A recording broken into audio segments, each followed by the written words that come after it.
If the only grade is the stat, and Denver gets a good tip and starts to build a case, and they realize, wow, all the witnesses are in New Hampshire, victims are in New Hampshire, the wrongdoing occurred in New Hampshire. But we don't lose that stat, so we got to go fly to New Hampshire. We're not going to give it to the Boston office.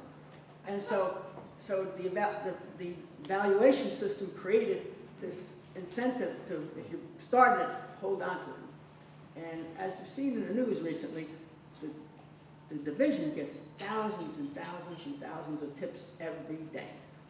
And it's not humanly possible for them to follow up on every one. Deep, dark secret. And so what you have to do is a triage to try to figure out how to do it.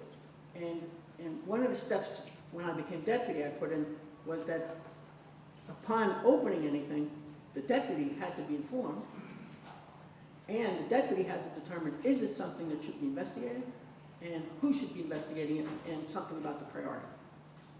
Now that wasn't instituted until, let's see, if I left in June of 2007, it would have been approximately a year before that, so June of 2006. That was part of what I call the enforcement management plan.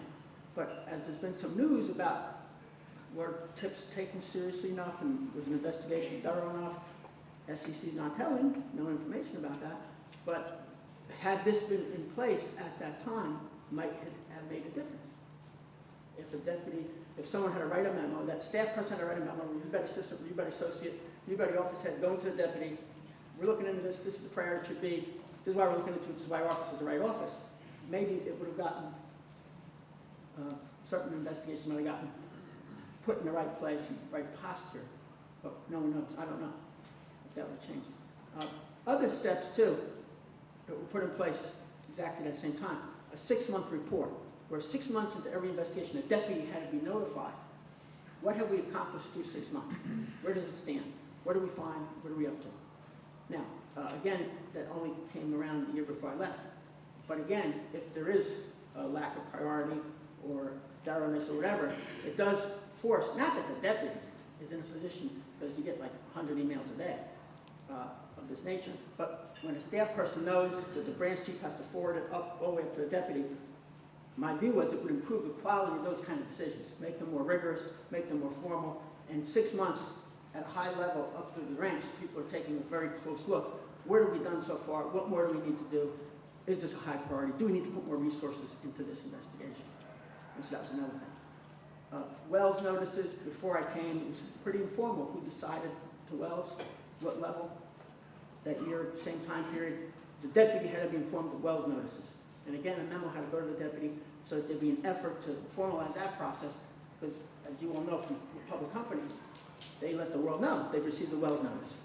Often people are taken out of their position. I think there was a report this week in the newspapers. Some high-level person was removed from their job because they were just Wells by the staff. And that's just a staff determination, but the idea is to make it more formal, that it has to get approved by the deputy, which means not again that the deputy's in a position to second-guess every decision on that level and sort through all the evidence to support it, but knowing that it's gone through all those levels to get to the deputy, hopefully a more rigorous, higher quality decision is being made because of that formality.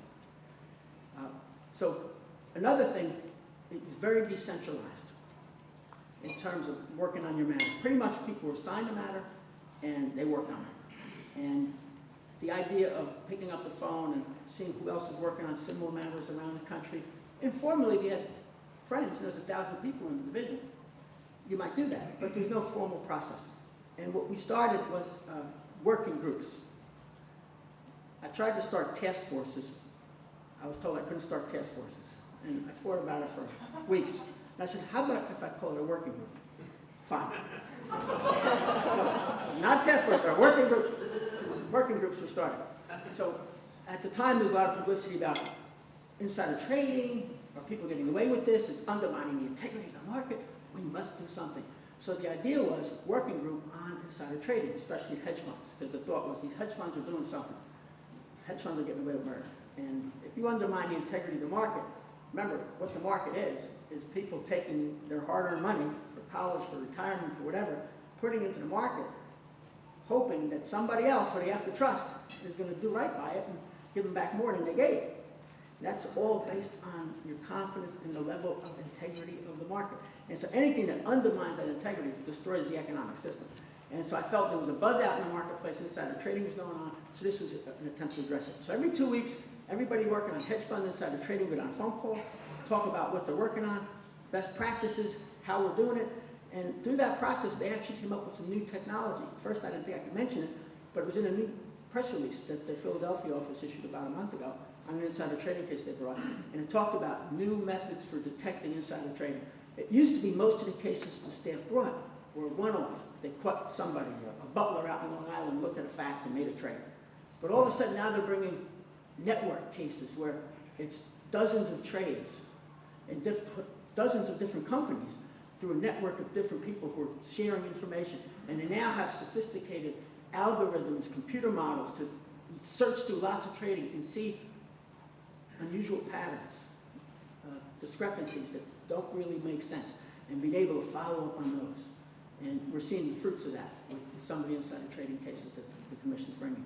Another one at the time was a big issue at that time, options backdating. And this is a philosophy of enforcement. Do you bring just one big options backdating case and forget about the other 150 that are out there? Or do you try to have equal justice and make sure that you're treating everybody similarly? And again, we had a working group on options backdating, the idea being let's look across the program, everybody working on those, get on calls every 2 weeks, have somebody from the chief accountant's office come in and explain how the accounting works and what the issue should be on the restatements. And you try to make sure that you're dealing with these fairly. And it also illustrated the options backdating cases, a very important development in the way investigations are conducted. The staff does not have the resources to thoroughly investigate every options backdating incident. If there's 150 of them, they don't have those resources. So what you try to do is you get audit committees and companies to behave responsibly by hiring counsel that has an obligation to thoroughly investigate, report back to untainted people, perhaps on the audit committee, and look into whether or not there was misbehavior, illegal acts, working with the audit firm often, and making sure remedial action is taken, and then letting the government know about the results of that investigation.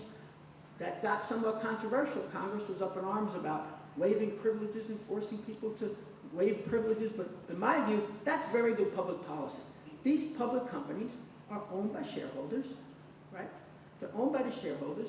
If there's wrongdoing going on, it makes sense for the company to find out what happened. And if they find it, they ought to take remedial action. And okay, should they just, that ends it, and the SEC comes in and says, what's happened here? Should the company be able to say, well, we're not going to tell you, it's all privileged. Well, we noticed that you fired certain people, and certain people are still here. Well, we're not going to tell you, it's privileged.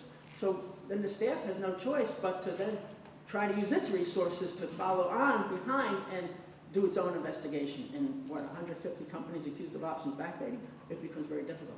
Why not reward those companies who are responsible, doing the right thing, take appropriate remedial action, have that impact of result for that company, so companies are encouraged to do the right thing, and the companies that drag their feet and are not looking into it, that's where you put your resources as a division. That's the ones you really follow up on and dig into. Other working groups, municipal finance, Chairman Cox had a very big interest in the municipal finance area. You might have seen something about the San Diego case. The city of San Diego got in some trouble over their disclosures with regard to health and pension obligations to workers, whether they're properly disclosed. You know, there haven't been many failure of municipal bonds. Pretty much they're a good investment generally. And so, but the chairman was concerned that this is an area that you need better disclosure, you need better attention to make sure that people aren't misleading the investors in municipal bonds. So that was an area. And then fourth was the subprime. Now, I think that was open. The working group was formed. So if I left in June 2008, that would have been approximately June of 2007 that working group on subprime was formed. And you may have some questions on that one. I saw that you were a very lively group and asked lots of questions before. But on subprime, again, the idea was to see what was going on out there, to see where there was fraud,